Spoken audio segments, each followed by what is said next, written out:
Hi, this is John, and I've got a little tip. This is episode number 124, and basically it's about when you're soldering around valves.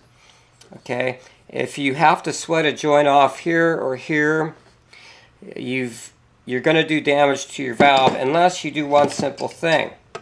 You unscrew the guts out of it. Just take it apart very simply.